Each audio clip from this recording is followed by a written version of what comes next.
Good morning भैया, सुप्रभात। आज हम लोग क्लास 10 के चैप्टर 5 पीरियड 1 पढ़ेंगे 23/2020 अर्थमेटिक प्रोग्रेशन। मैथमेटिक्स का एक चैप्टर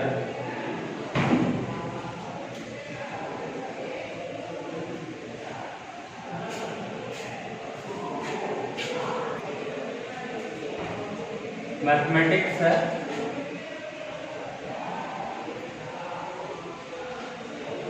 देखिए भैया, हम लोग अर्थमेटिक प्रोग्रेशन पढ़ने जा रहे हैं। प्रोग्रेशन पे पहुंचने से पहले हम लोगों को सीक्वेंस सीरीज के बारे में भी जानना होगा। सीक्वेंस सीरीज का ही पार्ट है प्रोग्रेशन। तो हम लोग सबसे पहले जानते हैं सीक्वेंस। सीक्वेंस क्या होता है? तो लिखिए सीक्वेंस क्या होता है। The arrangement of numbers, arrangement of numbers by a definite rule is called sequence।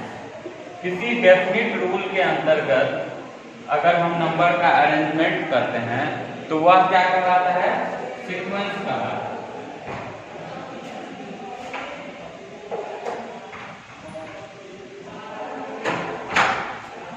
Sequence कहलाता है। वो डेफिनिट रूल क्या होगा? कुछ भी हो सकता है। तो अपने मैथ में 4 ही रूल्स हैं, एक जोड़, घटाव, गुना, भाग, addition, subtraction, multiplication and division. तो देखते हैं एक एग्जाम्पल हम देते हैं, आप समझिएगा। 1 2 3 4 5 डॉट डॉट डॉट। इस एक सीक्वेंस है। 1 के बाद 2, एक प्लस करने पे आया, फिर 2 के बाद 3, फिर +1 या 1, फिर +1। तो एक रूल है इसमें कि प्रत्येक सक्सीडिंग और प्रीसीडिंग नंबर के बीच 1 का अंतर है। उसी तरह दूसरा रूल हो सकता है 2 5 8 11 14, इसी तरह 2 5 8 11 14। तो इसमें +3, फिर इसमें भी +3, इसमें भी +3, इसमें भी +3। तो एक डेफिनिट रूल हो गया। उसी तरह से तीसरा होता है 2 4 8 16 32 डॉट डॉट। इन सब के बीच 2 से गुना हो गया। तो एक डेफिनिट रूल यहाँ पे काम कर रहा है कि सब में 2 से मल्टीप्लाई हो रहा है। तो ये डेफिनिट रूल जो है इस नंबर के अरेंजमेंट में काम कर रहा है। तो इसी अरेंजमेंट को हम क्या बोलते हैं? सीक्वेंस बोलते हैं। डेफिनेशन क्लियर हुआ? The arrangement of numbers by A definite rule is called sequence. Number को ऐसे जैसे तैसे लिख देंगे, इसका मतलब आप क्या समझिएगा? कॉमा नहीं दिया इसे लिखे, कुछ लिखा और कोई मतलब नहीं, मगर एक कॉमा से सेपरेट किए, फिर सब के बीच में एक निश्चित टाइप का अंतर देखा जा रहा है, निश्चित टाइप का गुना देखा जा रहा है, रेशियो देखा जा रहा है। तो इसी को हम लोग कहते हैं सीक्वेंस। नहीं तो ये सीक्वेंस नहीं होगा डेफिनेट रूल में। उसी के बाद आता है series. What is the definition of series? Only one changes from this definition to this definition, from definition of sequence to definition of series. That is, when we added the terms of sequence, we get a series. Series is nothing. When we add the terms of sequence, we get a series. That means series is also a sequence, but sequence is not a series. The terms of sequence is separated with commas, but what about the definition of sequence? Series. When we added the terms of sequence, we get a series. Now we add the terms 2 + 4 + 8 + 16 + 32. We replace this comma by sign of addition. Then we get series. So we write the definition of series. When the terms of sequence are added together,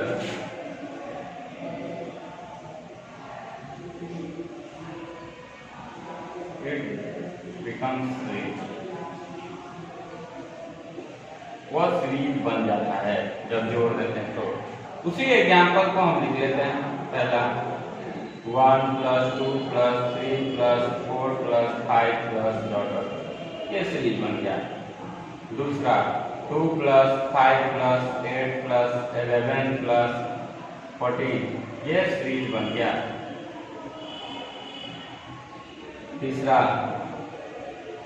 2 + 4 + 8 + 16 + 32 + dot dot dot, ये series बन गया। तो इसमें हमने क्या किया कि terms को ऐड कर दिए, बस सीक्वेंस के टर्म को ऐड कर दिए।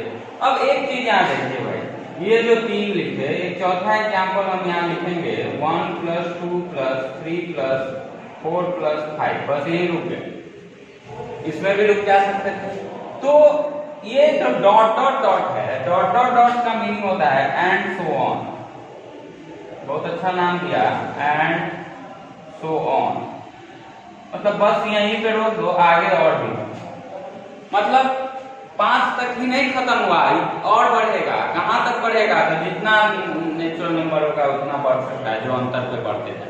1 लाख बोलेगा तो 1 लाख है, 2 लाख बोलेगा तो 2 लाख है, 3 लाख बोलेगा तो 3 लाख है। मगर इसमें जो 1 2 3 4 5 रुक गया, फुल स्टॉप, मतलब ये 5 ही टर्म है। यहाँ पे आपको इनफाइनाइट टर्म्स है, यहाँ पे 5 टर्म्स है। तो जिसमें इनफाइनाइट टर्म्स होंगे उनका नाम होगा इनफाइनाइट सीरीज, जिनमें फाइनाइट टर्म्स होंगे उनका नाम होगा finite series. That means if the terms of a series are infinite, then it is called infinite series. If the terms of series are finite, then it is called finite series. तो हम लोग को 2 type का series मिल गया यहाँ पे। एक मिल गया इनफाइनाइट सीरीज और एक मिल गया फाइनाइट सीरीज। तो हम यहाँ पे लिख देते हैं इनफाइनाइट सीरीज, इनफाइनाइट सीरीज, और इसको हम डिफाइन करते हैं। इनफाइनाइट सीरीज क्या हो गया? The terms of series are infinite, it is called infinite series. इनको हम लोग बोलते हैं इनफाइनाइट सीरीज। एग्जाम्पल के तौर पे आपका फर्स्ट एग्जाम्पल भी है 1 + 2 + 3 + 4 + 5 + डॉट डॉट डॉट। फिर यहाँ पे भी है, तीनों एग्जाम्पल इसमें दिया जा सकता है इनफाइनाइट सीरीज में। और उसके बाद दूसरा आपका टाइप आ जाता है, इसको नोट कर लेंगे। दूसरा टाइप आ जाता है आपका फाइनाइट सीरीज। तो हम यहाँ पे लिखते हैं दूसरा type finite series. What about finite series? तो just opposite of infinite series is called finite series। तो ऐसे तो लिखेंगे नहीं, तो हम यहाँ लिखेंगे the terms of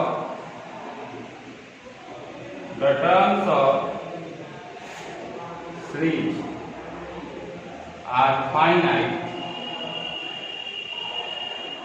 this is called finite series. तो इसको हम लोग बोलते हैं फाइनाइट सीरीज। क्या बोलते हैं? फाइनाइट सीरीज बोलते हैं। एग्जाम्पल के तौर पे 1 + 2 + 3 + 4 + 5, ये हो गया फाइनाइट सीरीज। अब इनफाइनाइट सीरीज और फाइनाइट सीरीज के बाद एक नया चीज आता है, मतलब सीरीज ही हुआ, सीरीज सीक्वेंस पढ़ लिए, सीरीज पढ़ लिए। इसके बाद एक आता है प्रोग्रेशन। तो व्हाट इज प्रोग्रेशन? सबसे पहले हम लोग को उस क्वेश्चन का आंसर चाहिए, तो इसको आप लोग बताइए।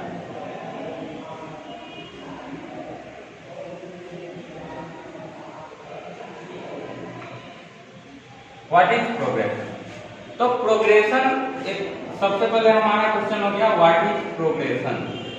प्रोग्रेशन क्या होता है? क्योंकि हमको पढ़ना तो प्रोग्रेशन था। अब आप कहिएगा झूठ मूठ का टाइम बर्बाद कर रहे हैं, झूठों पे क्या पढ़ा दिए सीक्वेंस सीरीज। तो यहाँ पे हमको पढ़ना था प्रोग्रेशन, पढ़ा दिए सीक्वेंस सीरीज। तो जानना जरूरी था सीक्वेंस सीरीज, क्योंकि प्रोग्रेशन का जब हम डेफिनेशन लिखेंगे तो आप उस डेफिनेशन में सीक्वेंस आपको नजर आएगा। तो आप कहिएगा कि सीक्वेंस पढ़ेंगे नहीं कि प्रोग्रेशन पढ़ाएंगे, इसलिए सबसे पहले आपको सीक्वेंस बताया गया, फिर सीरीज बताया गया, अब प्रोग्रेशन बताया जाएगा। तो what is progression? Progression is a particular part of sequence. Sequence का पार्टिकुलर पार्ट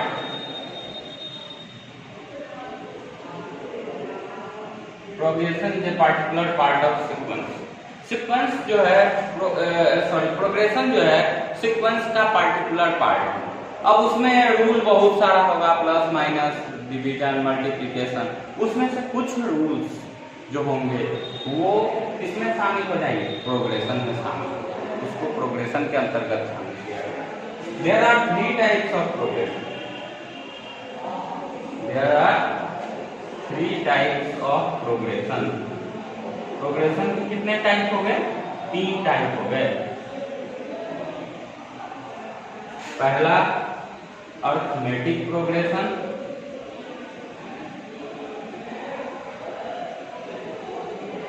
दूसरा ज्योमेट्रिक प्रोग्रेशन,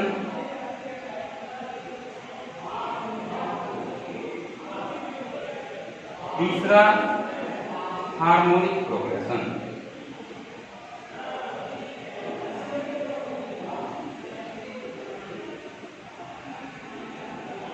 तीसरा हो गया हार्मोनिक प्रोग्रेशन। 3 टाइप के प्रोग्रेशन हो गए, arithmetic progression, geometric progression and harmonic progression. तो हम लोग को इसका पहला टाइप 10th में पढ़ना है। तो अब हम पहुंच गए अपनी जगह पे कि कहाँ से हमको आना था, ओरिजिन से हम लोग पहुंचे अपनी जगह पे। तो इसको आप नोट करिए, फिर हम आगे। अब हम लोग आ जाते हैं जो हम लोगों को पढ़ना है अरिथमेटिक प्रोग्रेशन, जो कि प्रोग्रेशन का पहला टाइप है, उस पे हम लोग को बस यही पढ़ना है। और यहाँ लिखा भी अरिथमेटिक प्रोग्रेशन, और इसको हम लोग डिफाइन करते हैं, डेफिनेशन ऑफ अरिथमेटिक प्रोग्रेशन। इसको हम लोग शॉर्टकट में एपी भी बोलते हैं, इसको जीपी भी बोलते हैं, इसको एचपी भी बोलते हैं। तो हम लोग अब एपी मतलब अरिथमेटिक प्रोग्रेशन को डिफाइन करेंगे। तो अरिथमेटिक प्रोग्रेशन होता क्या है? Definition of AP arithmetic progression लिखी अरिथमेटिक प्रोग्रेशन। अरिथमेटिक प्रोग्रेशन को हम लिखते हैं।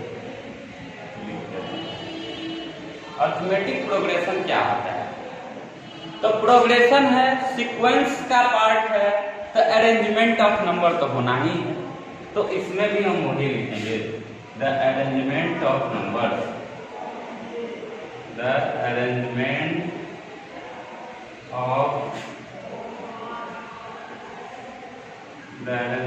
Of numbers by A definite rule,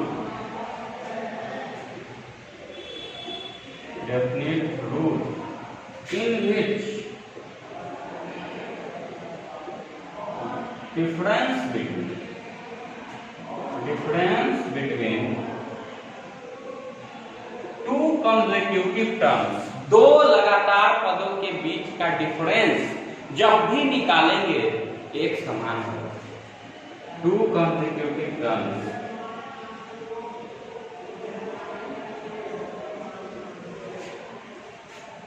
is always constant, या बोल सकते हैं उसको हम लोग सेम, ऑलवेज सेम। एग्जाम्पल के तौर पे हम ले लेते हैं, सिंपल सा एग्जाम्पल जो देते हैं 1 2 3 4 5।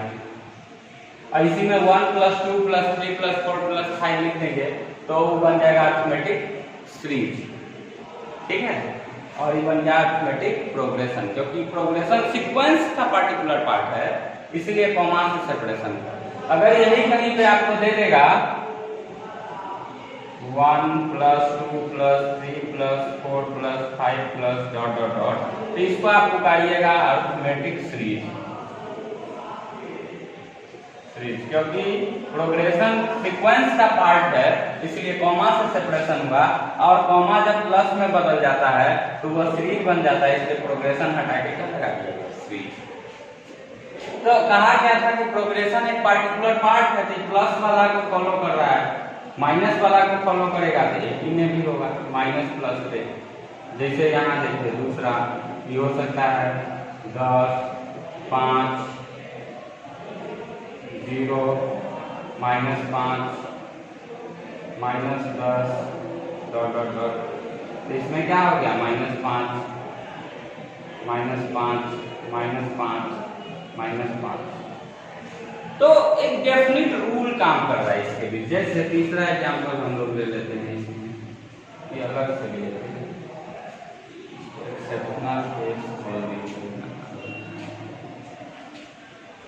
तीसरा एग्जांपल हम लोग ले सकते हैं, मान लीजिए कि 2 3 5 3 8 3 11 3 14 फुल स्टॉप, ये हो गया फाइनाइट सीक्वेंस हो गया, arithmetic finite sequence, arithmetic progression है मगर फाइनाइट है। इसमें फर्स्ट टर्म और लास्ट टर्म दोनों निर्धारित है, +3 का अंतर है सबके बीच। तो अभी आपको डेफिनेशन जो कहा गया, क्या कहा गया कि प्रत्येक difference between 2 consecutive terms, 2 term लेना है जो लगातार हो, उसके बीच का डिफरेंस हमेशा एक समान होगा, कांस्टेंट होगा, नहीं बदलेगा। तो 2 और 5 इसके बीच क्या अंतर है, तो 3 का अंतर है। 5 और 8 के बीच क्या अंतर है, 3 का अंतर है। हमेशा सेम, हमेशा इक्वल, हमेशा constant. This type of arrangement of numbers is called arithmetic progression. तो अरिथमेटिक प्रोग्रेशन हम लोगों को क्लियर हो गया। अब अरिथमेटिक प्रोग्रेशन में अंदर में क्या है उसको हम लोग बनाएंगे, तो इसको निकालते हैं।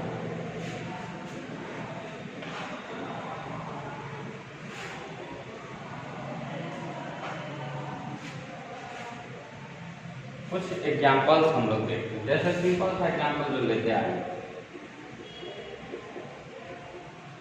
ये जो होगा ये कहलाएगा फर्स्ट टर्म, फर्स्ट टर्म, ये कहलाएगा सेकेंड टर्म, ये कहलाएगा थर्ड टर्म, ये कहलाएगा फोर्थ टर्म, ये कहलाएगा फिफ्थ टर्म, और डॉट डॉट डॉट इनफाइनाइट। तो first term, second term, third term, fourth term, fifth term. तो फर्स्ट टर्म जो होता है, first term of an A B is denoted by small A. First term को small A से हम लोग denote करते हैं, ठीक है। nth टर्म मतलब लास्ट वाला इज डिनोटेड बाय, nth इसलिए बोला, लास्ट नहीं बोला। nth इसलिए बोला कि कहीं ना कहीं में जैसे कोई बोलेगा लास्ट 1 लाख है तो ऊपर से बोलेगा 1,01,000, ठीक है। nth term is denoted bye Tn या An या L, लास्ट टर्म भी बोलते हैं। nth टर्म या इसी को लास्ट टर्म भी आप बोल सकते हैं, is denoted bye Tn, An और L। Number of terms, number of terms is denoted bye n। Number of terms को हम लोग n से डिनोट करते हैं, ठीक है। फर्स्ट टर्म हो गया, nth टर्म हो गया, नंबर ऑफ टर्म्स हो गया, ठीक। अब इसके बाद आता है सबसे इंपॉर्टेंट, जो 2 कॉन्जिक्यूटिव नंबर के बीच जो डिफरेंस था, द डिफरेंस बिटवीन पॉइंट सब हो गया, the difference between two consecutive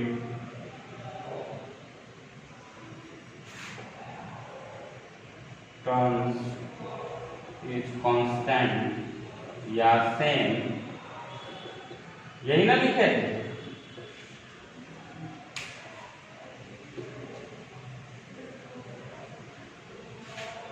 या सेम, यहीं से लिखे। This constant difference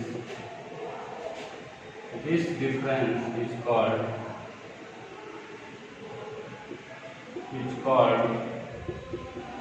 common difference.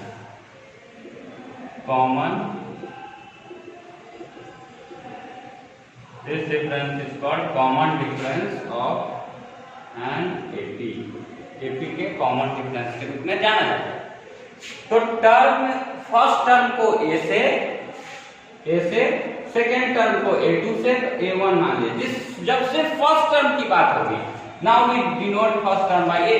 जब first term, second term, third term, fourth term, fifth term, इस सब की बात होगी तो फर्स्ट टर्म में 1, सेकेंड टर्म में 2, थर्ड टर्म में 3, फोर्थ टर्म में 4, फिफ्थ टर्म में 5, इसी तरह चलते जाएगा। कहीं पे आपको मिलेगा फर्स्ट टर्म को T1, T for term, so we denote first term by T1, second term by T2, third term by T3, fourth term by T4, fifth term by T5, and so on। ये आपका answer यहाँ पे answer आपका ये लिखने का ढंग हो गया। तो ये कांस्टेंट डिफरेंस को कहा जाता है कॉमन डिफरेंस। वो जो कांस्टेंट डिफरेंस है, this difference is called common difference of an AP। It is denoted by a small d। ये खास ख्याल रखना है, स्मॉल डी और कैपिटल डी क्लास 10 में। Small D means in AP common difference, capital D means in quadratic equation, that capital D is called discriminant। The value of discriminant D is equal to B square minus 4AC। So there is a great difference between the small d and capital D। Capital D is in quadratic equation and a small d is in arithmetic progression। So इसके difference को आप लोग बहुत ध्यान से देखिएगा, कहीं भी कुछ भी नहीं लिख देना है। कैपिटल डी लिख देंगे तो नंबर नहीं दीजिएगा, क्या कहीं नहीं दिया, हम तो लिख के आए थे, तो ऐसा नहीं होगा, जो है वही लिखना पड़ेगा। तो स्मॉल डी से इसको डिनोट किया जाता है कॉमन डिफरेंस को, और डिफाइंड होता है and it is defined as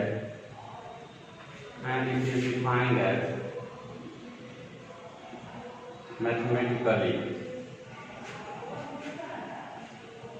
and it is mathematically defined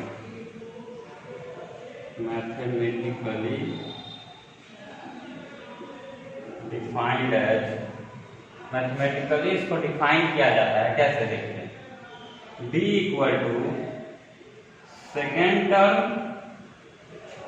minus first term. That is, इसको आप लिख सकते हैं D के जगह पे आप यहाँ लिख सकते थे इसको कॉमन डिफरेंस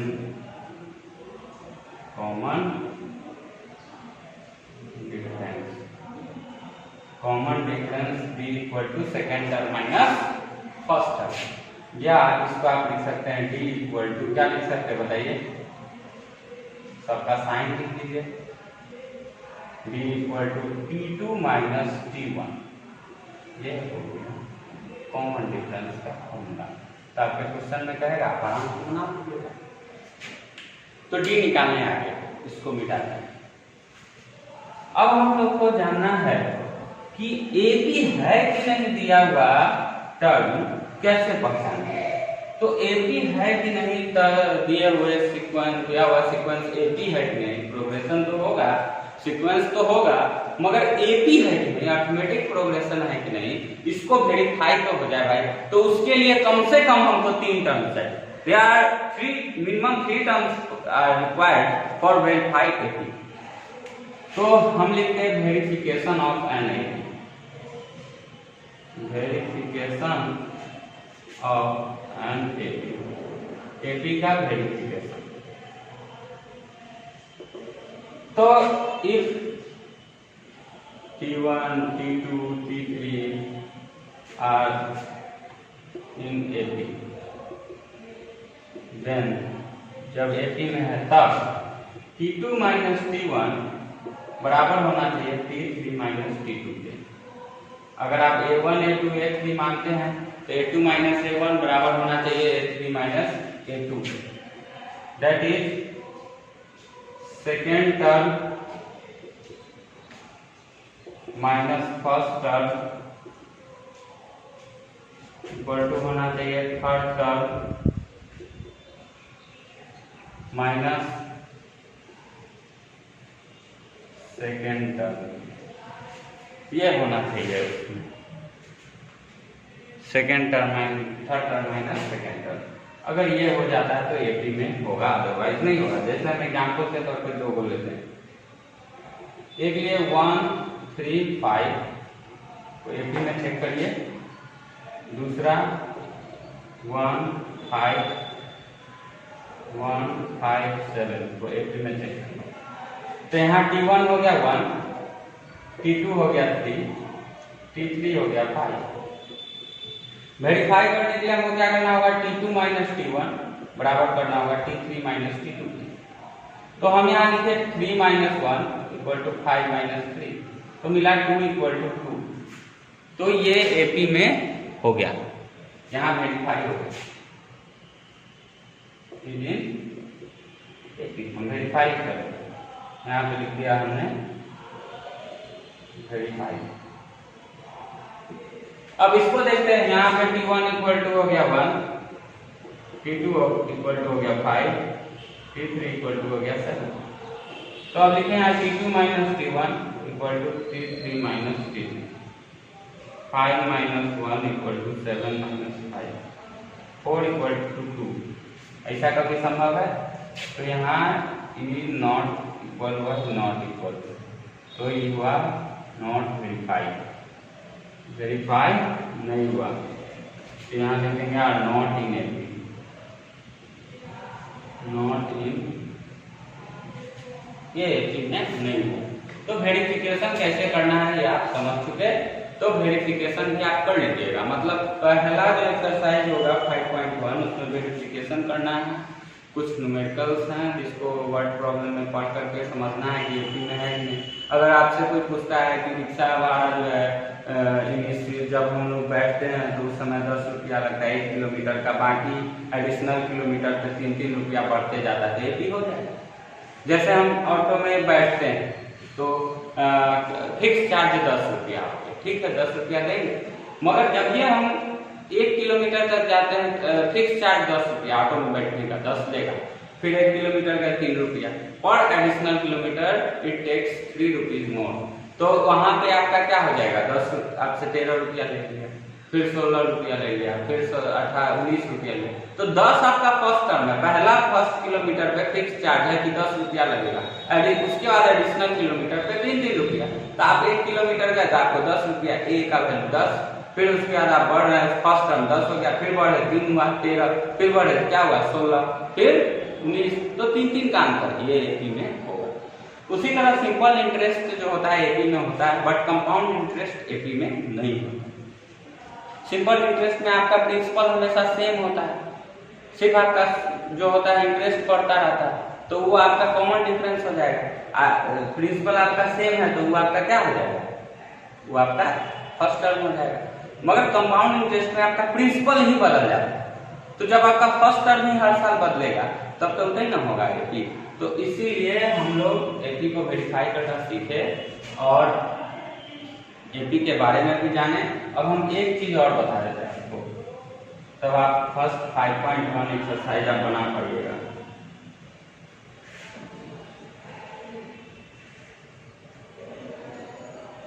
अब हम आपको बताने जा रहे हैं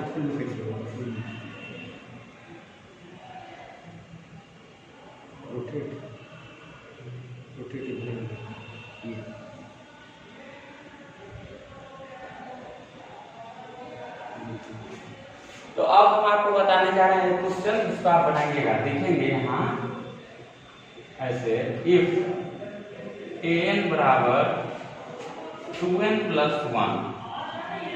Find its first 5 टर्म्स। पहला 5 टर्म्स इसका हमको निकालना है। तो पहला 5 टर्म क्या होगा?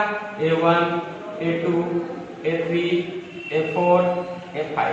जो बच्चे T1 से लिखते हैं T1 से लिखेंगे, कोई दिक्कत नहीं है। T1, T2, T3, T4, T5। तो अब आप यहाँ D1 कर दीजिए, क्या दिक्कत है उसमें? सब एक सवाल, कोई गलती नहीं होता सबसे। A1 लिखे तो 2 × 1 + 1, आपका आ गया 2 + 1 3। फिर दूसरा आ गया 2 × 2 + 1, ये आ जाएगा क्या 4 + 1 5। तीसरा आ गया 2 × 3 + 1 6 + 1, ये आ गया 7। 2 × 4 + 1 8 + 1, ये आ गया 9। 2 × 5 + 1, ये आ गया 10 + 1 11। तो पांचों को सजा के हम लिखेंगे। Therefore required 5 terms, first 5 terms are. पूछने का ढंग है, फर्स्ट 5 टर्म पूछा इसलिए A1 से शुरू किए, नहीं तो नेक्स्ट पूछता था। कहां से नेक्स्ट कुछ पता नहीं बनने वाला। First 5 terms are 3, 5, 7, 9, 11। यही हमारा पहला क्वेश्चन। तो ऐसा क्वेश्चन आपको मिलेगा, आप बना लीजिएगा। तो आपका होमवर्क हो गया आज का 23 ना, हो गया 23/9/2020। Do exercise 5.1। आप इसको बनाइए और व्हाट्सएप के माध्यम से आप भेजिए, आपका चेक हो जाएगा।